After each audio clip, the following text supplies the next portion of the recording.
Okay, so unfortunately, it did not record the first part of the meeting. So I want to make sure that I have everyone who didn't attend the meeting watch this portion, and then you're going to watch the next portion, which was recorded with everybody. So I'm going to show you my screen,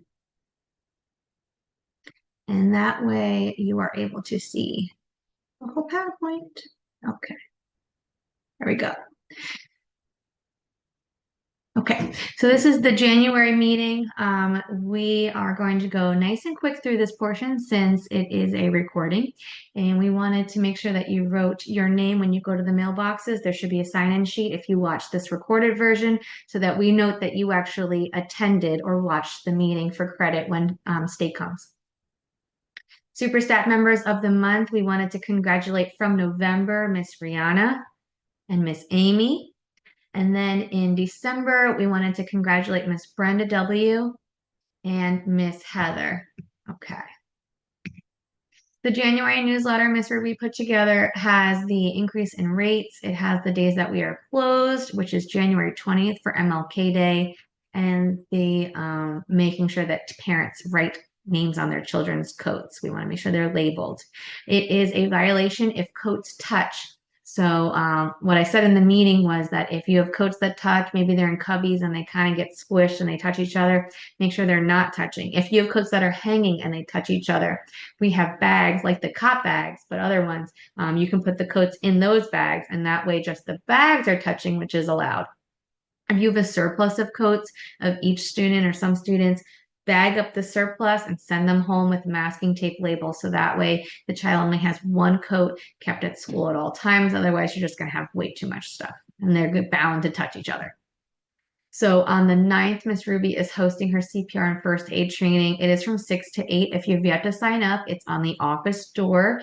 If she needs to find you for you to sign up, she will do that. Make sure you bring your own dinner, and it's going to be hosted at the main building of Sneads Ferry. We are closed on January 20th, and then on February 17th, it is the Teacher Enrichment Day or Professional Development Day.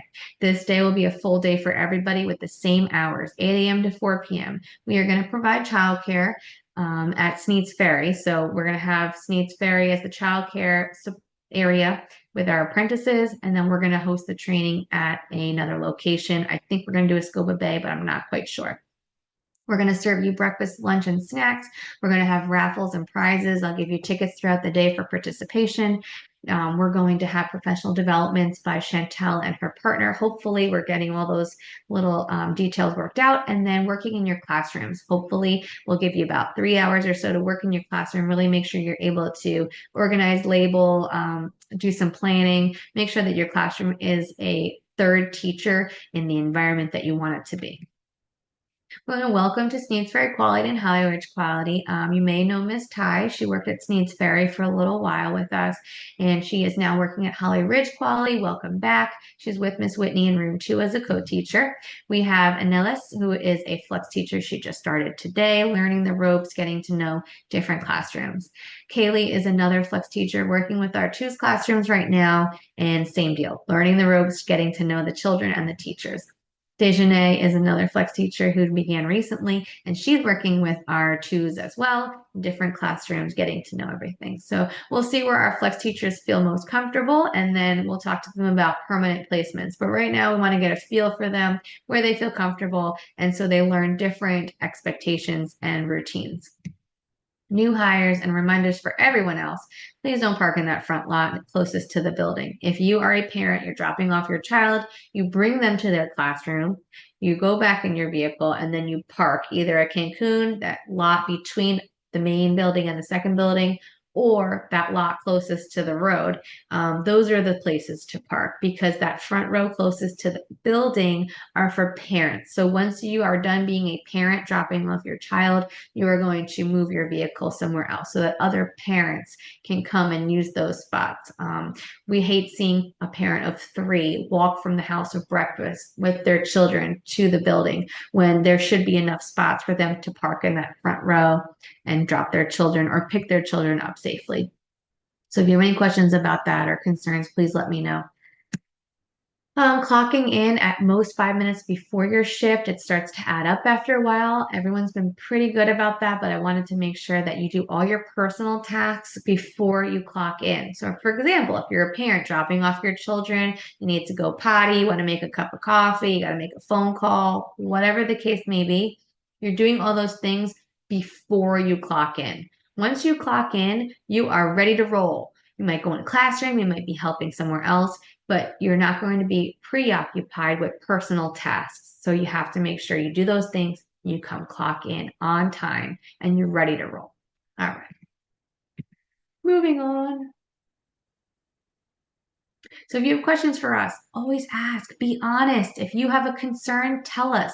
Because if you're a new flex teacher and you're not quite sure about something, ask. If you're a teacher who's guiding a flex teacher, teach them, show them. Because if they don't know, they're not going to, right? So you have to know to be able to proceed and do it with the expectations in mind.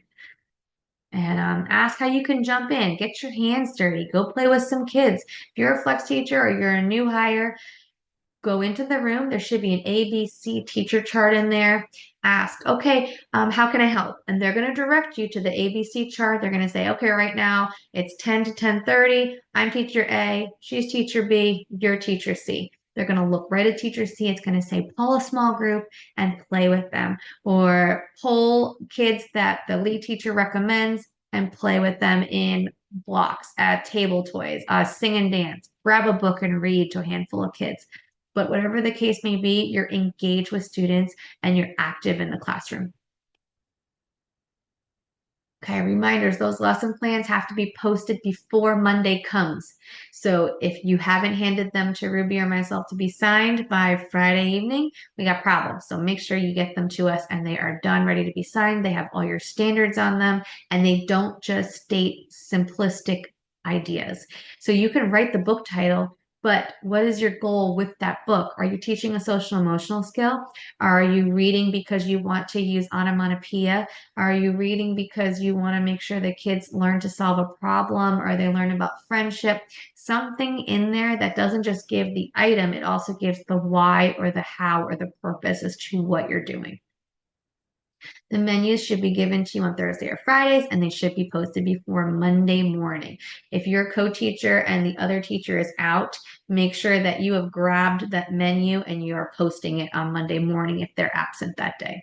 Whiteboards. On the back of your whiteboards, Joyce just said that she is going to have them all printed for you, but your meal programs, they usually have the kids' first and last names and their birth dates or their ages. So you want to make sure that that little cutout of all their names is taped to the back of your whiteboard. So whoever's in your room, if they call Mikey and Mikey got a boo-boo, they know Mikey's first and last name and his age because that's what goes on incident reports. And incident reports are legal documents. So we want to make sure we spell their names correctly.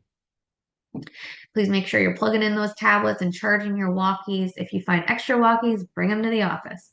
And your nap time list, we're going to go over that in a second. Make sure something is done from that nap time list every nap time or rest time. Your purses and phones should be locked away or 5 feet up and locked away. I never want to see a purse laid out on a shelving unit in the classroom. Or if you have your drink and it's just sitting there on your block shelving unit, there could be a kid who wants to come take a sip and they're drinking your drink. Could be that it's not just water. Maybe it's a flavored beverage.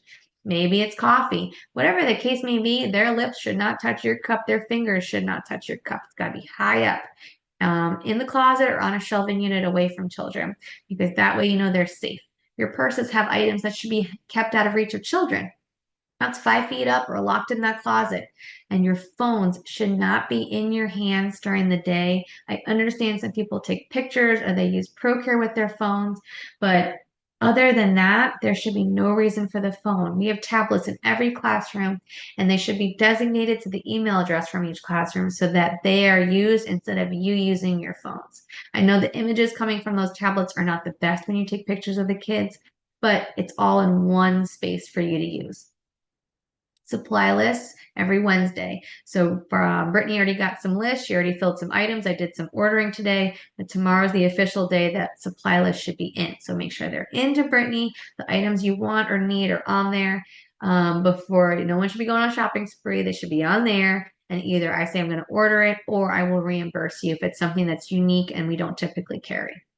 Reimbursements. Don't go on a shopping spree. Ask first. Okay. This is the nap time checklist I was referring to. They are very straightforward items. If you have a fish, that fish tank should not be disgusting. It should be cleaned at least once a month.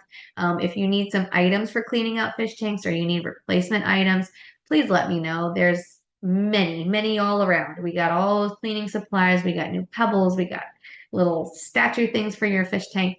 You just have to tell us what you need. If you put on the supply list or you message me, I can't promise I will always read those messages and remember. So the supply list is perfect because it's right there in one spot and Brittany takes a picture for me and I can order the items. Oh, rotating artwork. This is a big one. Artwork, if it is dated on the front and everyone can see the date of when the child completed it, it has to be rotated every month. But if the artwork doesn't have the date on the front and the date is on the back, it can be up to celebrate for months at a time. So just keep that in mind. A lot of effort and appreciation goes into those descriptions of what the kids did. So you kind of have a title written out. You have a little description. You can write it on sentence strips. You can type it out and print it. But then you're explaining to the people who are viewing the gallery about what the goal was for the artwork, and you're making it at student eye level. Please make sure that all the artwork, especially free art, the student-led art activity, student process art, that is all eye level because that is awesome. That's exactly what we want to see. And it is always asked for in Eckers and ITERs to have the artwork at the child's eye level. Avoiding injury, we want to make sure we use a flat hand to guide the children on their back. So we're guiding them where we want them to go. If they are holding your hand, you have to be careful because if they drop, you could get a dislocated shoulder or nurse's elbow. So you want to make sure that the child, if they feel like they're going to become flimsy and fall to the ground, you let them fall to the ground gently, you guide them, and then you redirect them later on when they're not in that fight or flight stage. So if they've dropped their body, they don't want to participate, they're being dead fish because they don't want to do the next thing you ask them to do. Okay, when you're ready and you're standing up, I can help you. We can solve the problem together. First, you're going to stand up, then we're going to go clean the toys together. Or first, you're going to sit in the chair, then we can fix the problem together. And that way they know that there's an expectation of where they should be, not laying on the floor, right? All floppy like.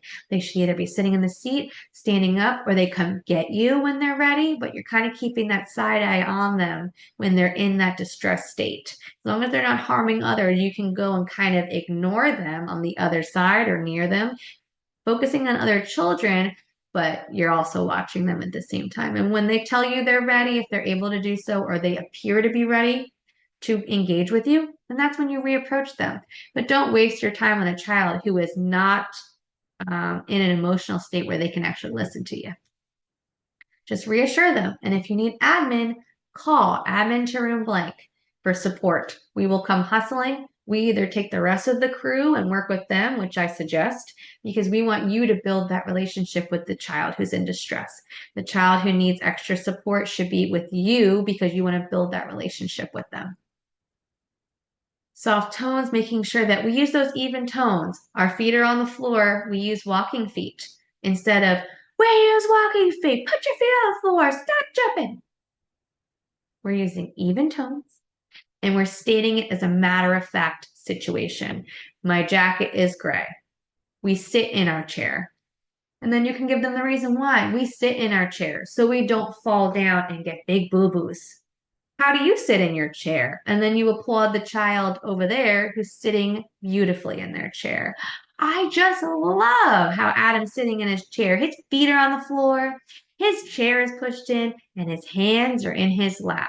Wow, way to go, Adam. And it's going to be like a domino effect of those who listen to you, because some might not hear you, are doing the same because they want to be acknowledged too. So there's your opportunity to acknowledge the ones then in closer proximity to the child you're really focusing on. I know maybe they'll get the hint. Hopefully they do. If they don't, then you can say, can I help you sit safely? We'll put our feet on the floor. We'll push our chair in and we'll put our hands in our lap. Now you're ready for lunch. Look at that. What do you think Miss Pam made today? And then we move on because they did what we asked, even with guidance, and we can move forward. But they kind of learn what the expectation is there. Okay, end of the day. We had several parents contact either in person, through email, or calling that their child either has a raw hiney or they had something left in their diaper during pickup. So please make sure there is a plan. I think this is how I said it during the meeting, is that whichever teacher is going to leave at one time, okay, I'm going to make sure all diapers are dry or changed by 4. I'm going to record them in ProCare. Your job, co-teacher, is to do it all by 5 because you're going to leave at 5 from the classroom. You're going to make sure everyone's dry, hiney, or changed and record on ProCare. Then comes the tricky part when that flex teacher or the takeover happens from somebody else who's not used to your room. So that's the job of the last teacher of the classroom to share with the flex teacher or the person who takes over. So-and-so usually poops at 5:15. So you got to change that hiney. Even though I just did it by 5 o'clock, check their butt. Got to check everyone's hiney, making sure that so-and-so gets diaper cream.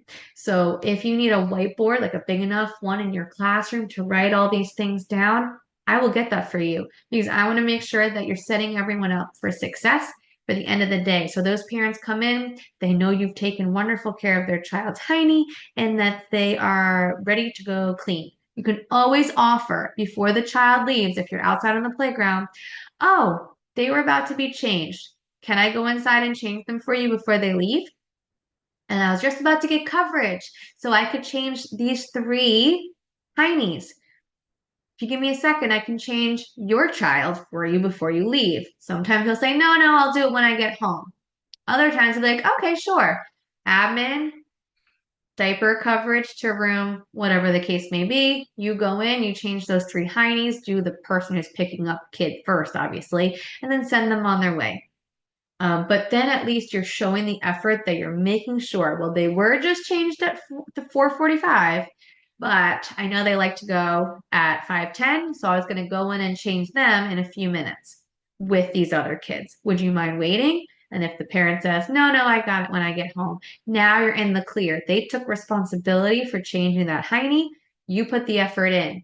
If they say, sure, that would be great, then you call admin, diaper changing in room blank, and then you go and change the diapers where the coverage comes. So you can do that. And you're accommodating the child, even though they poop 10 minutes or 15 minutes after their diaper was just changed. Because everybody likes a clean diaper. They do, without fail. Supervision, making sure you're always with your kids, focus on your kids. You're not halfway out the hallway. You're engaging with kids. Update your whiteboards. Always count, count, count. Your body stays in the classroom. There are 4 B's from Ms. Kim Sherry: bite, bump, blood, bruise. So if you see any of that, please write a report. Bite reports and incident reports. With a bite, if you don't see a mark, doesn't mean it might not appear later. So please make sure you write a bite report, even if it was just some saliva on the kid's arm. You want to make sure you write that there was a bite or there was an attempted bite. And that way you're covered when the bruise appears during bath time later that evening. The parent doesn't call and say, my kid was bitten, I didn't get a report. It's there. You didn't think there was going to be a mark, but they did get a report. Complete all the sections. Make sure, like I said, the whiteboards, you're going to have those full names and the ages on the back of the whiteboard. So use those to write these reports because they are legal documents and we want to make sure black ink and blue ink are used. They only want to see the facts. Don't assume what a kid was feeling or what they were thinking when they did something. Just what was witnessed. That's it. Okay, so down the hallway, sometimes we hear a little bit of no, sir, no, ma'am, get off, step down, stop, all that. Now, if you address a child and you want them to stop something urgently, I completely understand if you're calling out their name, Adam, and you grab his attention. Then you say, we are gentle with our friends. And you've just already stopped the biting incident or the hitting incident by singing and calling their name nice and loud. And then you're able to address it before it happened, if you're lucky enough to catch it before. If the kid is climbing, Adam, we put our feet on the floor. Let's do some marching. Let's do some tiptoe. Do you want to do ants go marching? And you've already redirected them. They're not climbing anymore. And now you're going to play the ants go marching on Alexa or whatever your choice is. Maybe you're going to redirect them and bring them to table toys and play with them and be silly with them. But you've already addressed the incident. When they're little, that redirection comes in really handy, and then teach them. The phrasing is extremely important, like I said. And then these are posted in the bathrooms and the classrooms, but avoid the don't run. And you want to say, we use walking feet, or give them two options. We can walk or we can march. We can walk or we can tiptoe. We can do the electric slide across the classroom. It doesn't matter, but you're giving them the two positive choices, what you would say yes to versus what they wanted to do, which is running through the classroom. Or hold my hand so we can be safe. Let's march together. And then you walk and march through the classroom. So you've stopped the behavior that you don't want to see, and now you're redirecting or giving them positive choices about what you do want to see, what's acceptable. I showed this video earlier, and I think this is where I stopped. So if you watch the video in that second portion of the meeting, hopefully you get through the whole meeting. And thank you for watching this first half. I greatly appreciate it.